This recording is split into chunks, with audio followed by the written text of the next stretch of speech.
Hello and welcome to the SeNHL Podcast with myself, Chris Lee, and Tyler McDougall. We're back for episode 2. We're a week into the NHL season now. A lot has gone on, obviously. We're three games into the Senators season. A lot of things have gone around the NHL. Some solid starts by some teams, some signings, some various things. But we'll start in Ottawa. Obviously, 1-0-2 start. 3 shootouts, which is kind of strange. I can't remember the last time a team started the year 3 shootouts in a row. But I guess just kind of give me your assessment on where things stand with Ottawa right now. Hey everyone. Hey Chris. It's good to have hockey back. It's alive and well. I don't know about you, but I've certainly been trying to catch as much of the games and media as possible. To start the season, I don't know what the expectations were. We didn't have Erik Karlsson, so I think a lot of fans were a bit concerned about what we might see. I think 3 games in, there's a lot of positive to take away, and obviously there's some things that still need to be worked on.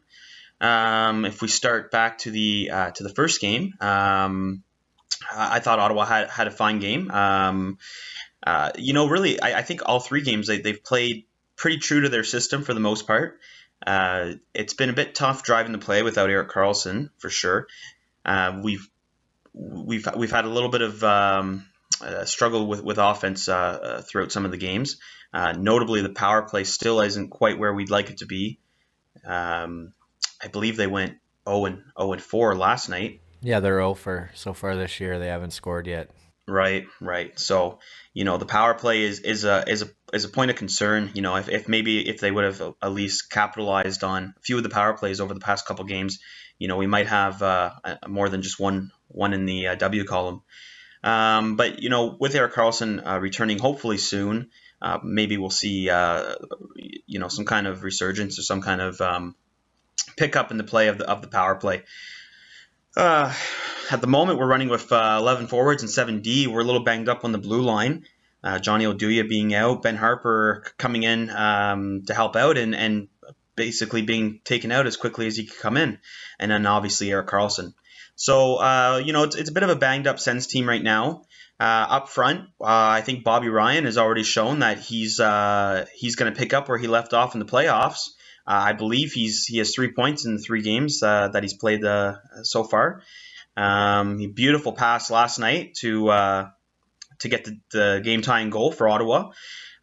So there's some good things to look at, and then obviously there's some injury concerns, but certainly at the moment we have 3 points in 3 games. So hey, it could be worse. Yeah, it's funny actually. I was saying to you the other day.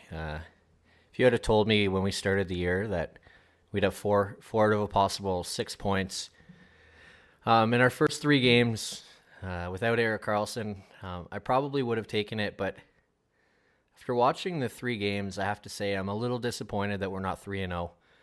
I feel like the Washington game, we kind of gave it away a little bit, particularly with giveaways in our own zone. We weren't great in the third period. We were a little loose, which I should say that probably doesn't surprise me because that happened to us quite a bit last year as well. We'd build the lead and then for whatever reason we couldn't hold it. So I felt that game was there for the taking, especially considering we did have that power play in overtime and couldn't score. And then the next game against Detroit, I mean, you have to give some credit to Jimmy Howard. He played a great game. But I feel again, some of it could come down to bounces. Hoffman hit 2 posts. I think Turris hit a crossbar. Stone hit a post. So we beat him, but we couldn't get it in the net. Single hit the post on a breakaway in overtime as well. So, I mean, we had chances. I feel like that game was ours to win. And then last night again, you mentioned the Bobby Ryan pass. That was great. The Turris shot and the shootout was terrific. So it was nice to get that win. Maybe that'll kind of get the ball rolling for the guys a little bit and kind of get them going in the right direction. But certainly, as you mentioned, the power play is a big concern for me. It was something that they struggled with a lot last year, and it doesn't look like it's going to get any better this year. Now, maybe once Karlsson gets back, he'll help. A lot of people think that he will because right now the power play looks very static. They're not moving a lot. They're moving the puck quite a bit, but they're not moving themselves a lot. And so it kind of allows the penalty killers to stay within their system and kind of just rotate a little bit, but not have to do too much rotating. Whereas once Karlsson gets back, obviously we've seen him, he'll move across that blue line freely. So that could help. Maybe Shabbat getting a little more increased role for however long he's here might help. I don't expect he'll be around too much longer, depending on what happens with Karlsson and Oduya. But I think once he comes, he could help as well, because that's the thing that everybody keeps saying. He's terrific with the puck, not so good without it. But on the power play, you don't have to worry about not having the puck, really. The point of the power play is to have it. So he could help there as well. But I think 4 out of 6, I know it's only one win, but I think we've set ourselves up pretty well. If we can take a few more, 3 out of 4 or 4 out of 4 would be great. But even if we get 2 out of 4 in the next 2 games before we go home, that would be good as well. But we did get some bad news today. Obviously, Erik Karlsson is not expected back on this road trip, which means we're looking at least another week without him. How big a loss? Obviously, it's a huge loss, but what do you think that does for this team for the next few games and potentially longer? And how much longer do you expect him to be out for? Oh yeah, the loss is astronomical, of course. One thing you mentioned there in terms of power play, the Sens look static on the power play, and I think that's because that's what they are. That's what we saw last year. The only guy who had any movement in the power play was Erik Karlsson, so he is absolutely absolute must-have for any possible success of any power play.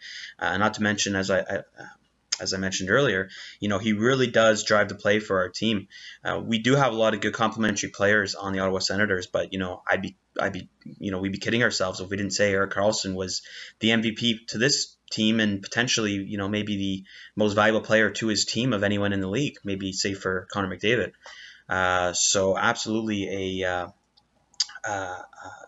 very missed individual at the moment. I've had a chance to see him in practice a little bit. He seems to be doing okay. I think they're being very precautious, which we talked about a bit earlier in a previous podcast, whether they would do that or whether he'd be rushed along. Probably the more conservative thing is to do what they're doing and be a little over precautious. And as long as the team is not really having a losing record, maybe you can give Erik Karlsson those extra few days to ensure that he's good to go. I think, in any event, if the team starts to really struggle, he might be rushed along. But besides that fact, I think regardless, he's going to be back pretty soon. Obviously, he didn't make the road trip, so that rules out the rest of this week. I would expect he could be in as early as next week. I'm honestly surprised he actually hasn't started yet. But like I just mentioned, obviously they're being precautious, and the team's doing okay without him. So for now, let's just hope he gets back to 100% and he's good for a long season and hopefully a long playoff run. Yeah, that's 100% true. I think, as you mentioned, I think a lot of it absolutely comes down to the fact that, like we've said before, this team does have 4 out of a possible 6 points. So the need for him, is there a need? Well, absolutely. We've seen an inability on the power play, really an inability to get the puck out of their own zone a lot of times, and the inability to score. So needing him, absolutely we do. But at the same time, you look at it and you say, well, we're keeping our head above water without him. So why take the chance of having him out of the lineup for 2 or 3 months when we can have him out of the lineup for 2 or 3 weeks maybe? I think that's an excellent move. Obviously, a lot has gone on with the Senators besides on the ice. They signed a couple of players over the last little while as well. One of those being Craig Anderson. He gets 2 years at $9.5 million total, which works out to $4.75 million cap hit. What do you think that says about Mike Condon, and what do you think about the deal as a whole? Well, I think what it says, not so much about Mike Condon, I think it says that they believe Anderson is still a very capable and high-end number one goalie in the NHL. Why pass the buck too quickly when you still have a very capable goalie? I think Ottawa's going to ride him out until he's really starting to show some regression, which to be honest with you, he hasn't. I think I mentioned this before. It seems like every year he either stays as good as he was the year prior, and sometimes he even gets better. I mean, if we look at last year, he had a phenomenal year, save for the fact that he was out for a little while with some personal issues. Well deserved. You would look at a contract like that. I think he's making 4.5 or 4.75 per year for 2 years. So you look at a contract like that at a goalie that's going to be 36, and you'd say, well, maybe that's a bit of a risk, but Craig Anderson, like I said, he's really given us no reason to think that he's going to regress anytime soon. They want to keep him locked up, and I think they are very confident in Mike Condon. I think what's going to happen this year, and I think it's been spoken to, is they are going to give Mike Condon more games, and they are going to take some games away from Craig, and maybe level out the playing field a little bit, and that might be a good transition over the next couple of years as maybe Craig. Heads towards retirement, and potentially we might see a guy like Mike Condon, fight for a starting role. So you know what? I think it's a good contract for the next couple of years. I think Craig Anderson is going to be a top 15 goalie in the NHL this year. What next? What to expect for next year? I don't know yet. I guess we'll see how this year plays out. But no, absolutely, I don't see any problems with it on my end. Yeah, I'm in the same boat. You look at the deal. Obviously 2 years, so we're looking at a total of 3 because his contract obviously doesn't kick in until next season. So I think it's pretty fair. I mean, you mentioned he's, I think, 36. So you look at that, he's 39. What happens to him? It's hard to say, but he's not tied up in a ton of money, and it's not a lot of term.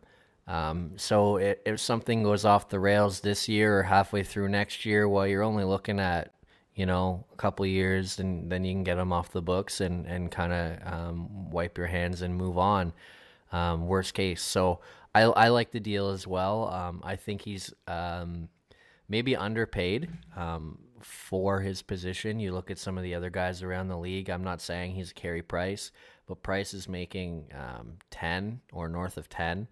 Lundqvist, I'm not saying he's Lundqvist, although Lundqvist hasn't played great, but when he signed the deal, he was obviously arguably the best goalie in the world at that time. He's making north of 8, I believe. So to get a guy locked up for under 5, who really is a top 10 goalie in the league, I think it's a great deal for Ottawa. And I think that because of the term, and really the dollars, I think that worst case scenario, it won't do too much harm to the Senators either. And another guy I think that about is another guy we've signed recently, Mark Borowiecki, Ottawa boy. He signed for 2 years, $1.2 million per. So again, 2-year deal, obviously 3 years because it doesn't kick in until next year. And that's another deal I like, just based on the fact that, again, worst case scenario, you kind of get to wipe your hands with him in a couple of years if it doesn't work out, and his contract is quite cheap. So it's perfect for them in terms of length of deal and in terms of dollars. Now, I guess we'll see in 2 years what Boro is worth or how he does, and maybe you regret that because he can command significantly more dollars. I'm not sure how much more he could command, just based on the style and the role that he plays. But he's the perfect guy for Guy Boucher's system. Plays the left side. He's tough, rugged, loves to hit, and that's what Boucher really wants out of his left side. So he fits perfectly in our system, and he's a great player to have around, particularly without Chris Neal now. If you need somebody to kind of send a message, you've got Boro you can send out there, and he'll send the message. So Boro's deal is another one that I really like. Yeah, no, I think it's good as well. Boro's a very, very likable guy, very popular in the city. You could say he's a bit of a dying breed in terms of his style. He's a tough guy. He likes to hit, but he's not a huge liability on the ice. He fits into the system pretty well. He is what he is. I think the coach knows what he's getting out of him, and I think everybody understands that he's your 6'7" defenseman. So for that role, for that price, and for the guy, I think it's a perfect match. As you mentioned, the Chris Neal dynamic, it is nice, when you get into the playoffs, or, even sometimes down the stretch in the regular season, that you can call on a guy like that to give the team some energy and some momentum. So absolutely, I like the deal as well. I just, I think we're all pretty realistic in knowing that Mark Borowiecki is a 6'7" defenseman, and I think he knows that as well. I think he knows his role, although, you maybe will question that last night as you saw him deep in the offensive zone making a play to the front of the net. He thought he was Erik Karlsson, but no, I think Mark Borowiecki is a very genuine guy. He knows his role very well. He's a very good complement to the system. No, another good signing. No problems there at all. You mentioned his looking like Erik Karlsson. Obviously, that's a joke, but there's something to that as well. I've noticed that a lot so far this season. The Washington game, he was flying. He was all over the offensive zone, which hasn't really been something that we've seen from him. Do you think that's something that he's trying to do, or something that Guy is trying to get out of him? Or do you think that was just a matter of part of the system, the defense like to pinch, and that was kind of a situation where the time was right, he took advantage of it, and he looked really good doing it? That's exactly it. I sure hope to God he's not trying to hone his offensive skills, because I think he knows what he does well, and I think that's what he should focus on. But yeah, absolutely. I think you hit the nail on the head there. There was an opportunity, and he took it, and that's what you need to do. It's good that he at least has the confidence to be able to take that opportunity rather than throw it away as some of your other depth players might do. You see that time and time again, where a depth player maybe gets a good scoring chance and, they don't have the confidence to even make an attempt. So, good on Boro for him to take advantage of those opportunities. But no, certainly I think he knows his role as a defensive defenseman. We've mentioned, obviously at the top of the show, there was a lot going on around the rest of the league as well. Kind of keeping on the topic of signings, a big one that came down last week, actually not the last podcast. I guess that goes to show what kind of luck we have. But that was the Jack Eichel deal. 8 years, $80 million, $10 million per. A lot of money, obviously, but he's a capable player who I expect will have a pretty good next 8 years. Certainly Buffalo hopes so. But when I told you that, because I think I originally told you about the deal, when I said that to you, what were your thoughts right at that moment? Yeah, Jack Eichel is a tough one to gauge. Obviously, he has a ton of pedigree, and he's a world-class hockey player. Unfortunately, he's been with the Buffalo Sabres the past couple of years. Not the greatest team to really get your numbers, very flashy numbers. I believe he was pretty deep into the minus stats last year, and I don't think he's quite cracked 60 points yet either. So to jump out and give him $10 million per, that's a bit scary for me. But in saying that, obviously Buffalo is a rebuilding team, and I think they're very close to becoming a bubble team very soon. So you have a franchise player like that, you got to lock him down. I don't think you have a whole lot of choice. I think maybe he's being a little bit overvalued at the moment, but I think it's something that you, like I just said, you have to do. You're a rebuilding team. You have a lot to look forward in the future. Jack Eichel is the number one center. He's a franchise player that you were lucky to pick up in the draft. You have to make that signing all day long. So I guess time will tell. I don't think the guy's going to be a slouch in the league by any means. Hopefully he can find his way into elite stats. But like I say, I guess time's going to have to tell. What do you think, Chris? It's interesting to me that you mentioned the Buffalo dynamic. Yeah, they haven't been very good. Obviously, you mentioned as well that they were lucky to get him in the draft. I'm sure if you asked Tim Murray, he would tell you that they weren't lucky to get him in the draft because he had his heart set on Connor McDavid and didn't get him, but he got a good player in Jack Eichel. And I think it's a good signing for Buffalo. Obviously, you look at the McDavid contract, significantly more. Obviously, so far we've seen a lot more from McDavid. But you have to remember, Eichel missed the first 20-ish games of the season last year with a high ankle sprain. And Buffalo was not very good when he was gone. And when he came back, Buffalo improved significantly. I believe they had one of the best power plays in the league from that point on. And Eichel finished nearly a point a game. He had, I think, 57 points in 61 games. So certainly there's some potential there. I mean, you stretch that over an 82-game season, and I would expect that 75 points would not be out of the realm of possibility. So is he worth 10 million? I guess we'll see. If he takes another step over last year, then there's a chance that we could be looking at an 85, 90 point guy.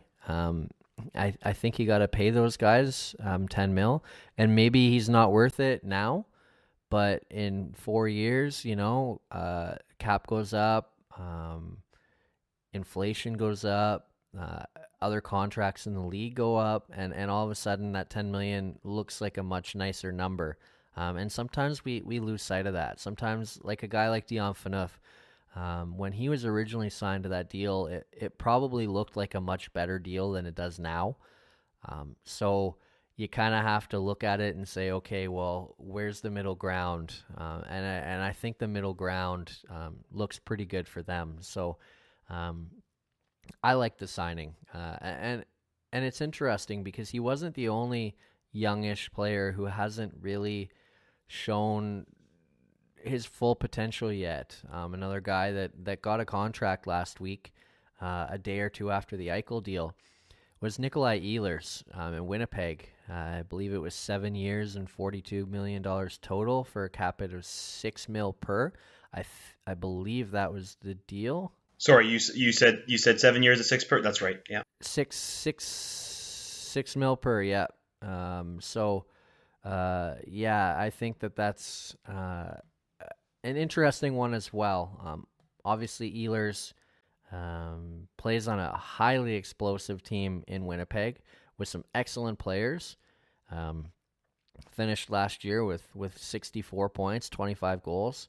So there's obviously some potential there as well.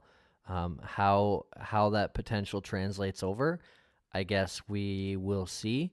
But so far this season, only one goal. Sorry, that was last year. So far this year, he's got 3 goals in 3 games for 4 points. So he's off to a great start.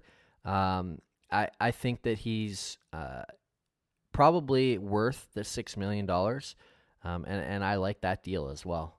Yeah, no, I love that deal by Winnipeg. I do like Nikolai Ehlers. I've liked him since he broke into the league. Last year, I believe, was his sophomore year, and he cracked the 60-point band, I guess you'd call it. So you get a top 6 forward, young guy who's giving you 25 goals and 65 points in his sophomore year. At $6 million, hey, I think that's a pretty good signing, and getting him over that stretch. I don't think it's any stretch of the imagination to think this guy can't get you 70 or 75 points. So I think that's a pretty good value deal for Winnipeg. Yeah, and we have to remember, he's 21 years old, so 7 years, you do the math, he'll be 22 when the deal starts, he'll be 29. By the time he's 29, will he'll be worth $6 million? I expect absolutely he will. I don't see why he can't score 30 goals and, as you said, 75 points. I mean, especially on a team like Winnipeg where they've got Blake Wheeler, who in 7 years he may not be around, but for the next couple of years he will be. You've got Bufflin around for the next little while. Mark Scheifele is an excellent center. You got Patrick Laine. You've got some kids coming up that are expected to be excellent players. I believe Kyle Connor is one of them. So I think that there's a lot of opportunity to surround him with some excellent talent, and he's no slouch himself. So I think that you've got a great mix and a great opportunity to see him score some significant points in the NHL over the next 7 or 8 years. Yeah, I don't think there's a lot of exciting things going on in Winnipeg, but I can tell you the Winnipeg Jets are definitely one of them. What an explosive group they have. And interestingly enough, another team that I don't think anyone would have really expected to call explosive, but they've really been pretty explosive, particularly in their last game against Arizona, is the Vegas Golden Knights. Off to a 3-0 start, best start in NHL expansion history at 3-0. They beat Dallas 2-1. They beat Arizona 3-2, 2-1 in overtime. And then last night they beat Arizona again. So off to an excellent start. Was this something that you thought was possible when you looked at the team at the beginning of the year? Well, it's so hard. It's so hard to really make any predictions without seeing a team really lace them up. Obviously, you look at the team and they're a thin team. Are they gonna be a 40 win team this year? No, I don't think so. Is it hard to believe that in such a small sample size they've strung together wins? Not really, but is it nice to see? Absolutely. And as you just mentioned, it doesn't happen very often. Very good for them. I think their fans, I think it's been a very nice distraction for their fans, obviously with what's been happening in Las Vegas. And I don't know if you caught the ceremony for their home opener there, but it was pretty touching. So really, really happy for the Vegas Knights, Golden Knights rather. Very happy for the city. I think they should enjoy it as much as they can. Don't see this team being a playoff team. But you know what? Hey, it's really good on them. James Neal has been absolutely phenomenal. Marc-Andre Fleury's been putting together some very good goaltending for them as well. So, hey, you know what? I guess there's a chance out there that they surprise people. But I would think the former. I would think that they're gonna take a step back pretty shortly. I'll address the first point first. I saw highlights. Obviously, I was watching another game at the time that their ceremony was going on. But certainly from the highlights I saw, it was incredible. And good on them for really taking that opportunity. I mean, this was a big moment in their franchise's history. I mean, first home game, and first time that a pro team had been in Vegas in a long time. So this was a big moment for them. And instead of kind of taking that opportunity to celebrate themselves, they took the opportunity to pay tribute and their respects to the first responders, obviously the victims, and everything that happened around that terrible shooting. So good for them for doing that. I was really impressed and really pleased to see that. As for their start, the one thing that I have to say is that they've beat Dallas, who is expected to be good. But we have to remember they were down 1-0 in that game. Ben Bishop takes a shot to the face, gets cut, has to leave the game, and then James Neal beats Kari Lehtinen twice in the third period to win the game. Nothing against Kari Lehtinen, but I don't think that he's Ben Bishop, and I don't think that fans, pundits, media, you name it, would be as high on Dallas as they are if they had Kari Lehtinen starting instead of Ben Bishop. So we have to remember that. And as for Arizona, obviously they're an up-and-coming team, but they're not there yet. I mean, they've got some good pieces, but they're not there yet. So the fact that they've taken advantage of playing Arizona twice, and last night they certainly did. I mean, they had 3 goals on 5 shots on Antti Ranta before they kicked him out or had him get pulled, and then had 4 goals by the end of the first period. So obviously they've taken advantage of an Arizona team that maybe not as good as maybe they could be or will be in a few years. So I think that we've got to remember that. And once we start to see them play some tougher teams, in their division, San Jose, Anaheim, Calgary, Edmonton, In the other division, St. Louis, who's still undefeated, Chicago, who has played some pretty good hockey so far, Minnesota, Nashville. There's lots of teams in the Western Conference that I think once they start playing those teams, the true colors of the Knights might start showing up. Yeah, you know what? And so an interesting thing I heard the other day, I was listening to Pierre Maguire speak, and he spoke to the Vegas Knights and their recent or their early success. And one of the points he made is, they're a new franchise, they're a new team. No one has the book on them yet. No one knows exactly what to expect out of them. I think it's pretty easy for them. Well, I shouldn't say easy, but I think it's attainable for them to come out and, shock a few teams and showing them that they can be competitive. I think once the teams start to get a little bit of a book on them and once everyone's, getting a little bit seasoned into the NHL year, your teams like, the Vegas Golden Knights or, even Colorado's come off to a good start. I think some of those teams will start to really show their colors. So. And now we'll go back to Ottawa for a bit. Obviously, a couple games on the West Coast before they go home. Friday night in Calgary, Saturday night in Edmonton. We'll kind of leave it with this, but I guess 2 questions. What do you expect from those games? And who starts which game, do you think? What do I expect? Well, it's hard to say. Every year the dynamic of each NHL team changes. Even if the roster moves in the offseason, we're subtle. I'm not going to make any preliminary expectations. I can say that I think that you'll probably see Mike Condon start on Friday. I imagine they'll give Andy a break. Andy's played some pretty good hockey here, and they're not going to expect him to play back to back. So I suspect Andy to take the bench on Friday, and he'll probably be back in goal on Saturday. I'm really hoping that we see Johnny Oduya maybe get into one of those games. I guess time will tell there. So it'll be interesting to see, but I'm very excited because those are two very fun teams to watch. So it'll be interesting to see how Ottawa matches up. I agree on the goaltending situation. I certainly think that it just makes sense. And the other thing that I had heard or saw was the Edmonton dynamic.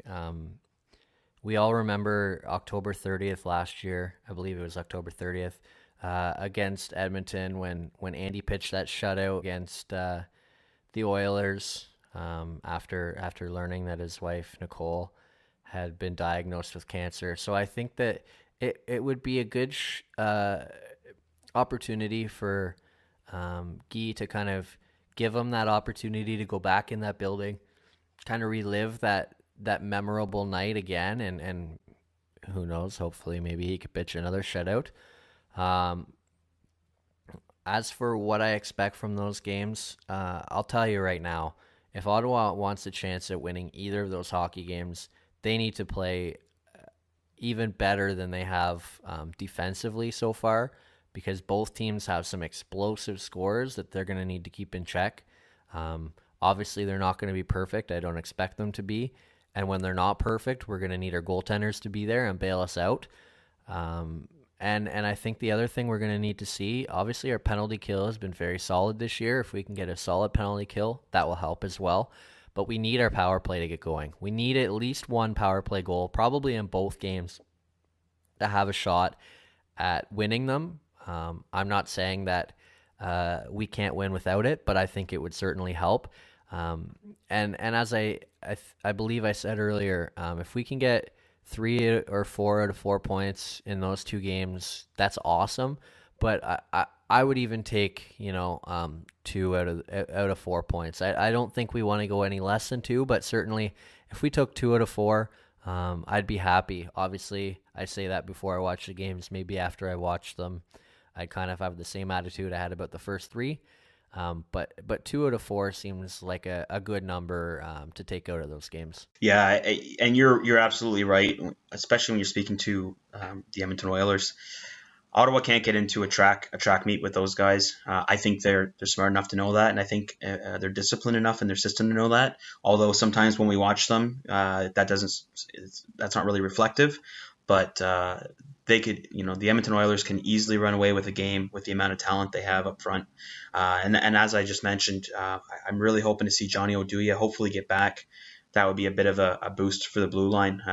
Obviously, he's getting up there in age, but the guy's he's been there and seen it all, and he's a good veteran presence, and he knows how to play the game, and he knows how to play an effective defensive game. So really hoping to see Johnny Oduya back, really hoping Ottawa sticks to their system. And like I said, once again, it's going to be some very, very fun hockey to watch, because those are two very, very fun NHL hockey teams, the Calgary Flames and the Edmonton Oilers. I'd be curious to see if Curtis Lazar gets in against his former team. I guess he's been sidetracked tonight and put on the bench in place of Jaromir Jagr, but who knows? Maybe the coach will throw him out against his former team. Yeah, absolutely. It'll be interesting to see what Galudson does with Lazar. And obviously, as you mentioned, two very exciting teams, obviously two Canadian teams as well.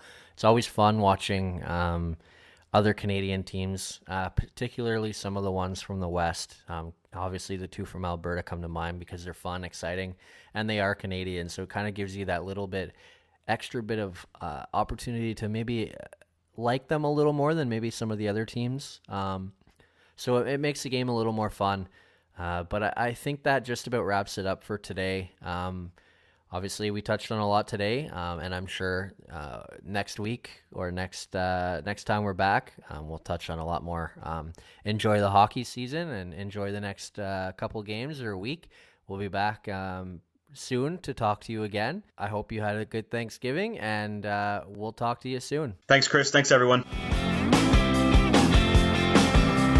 You said you didn't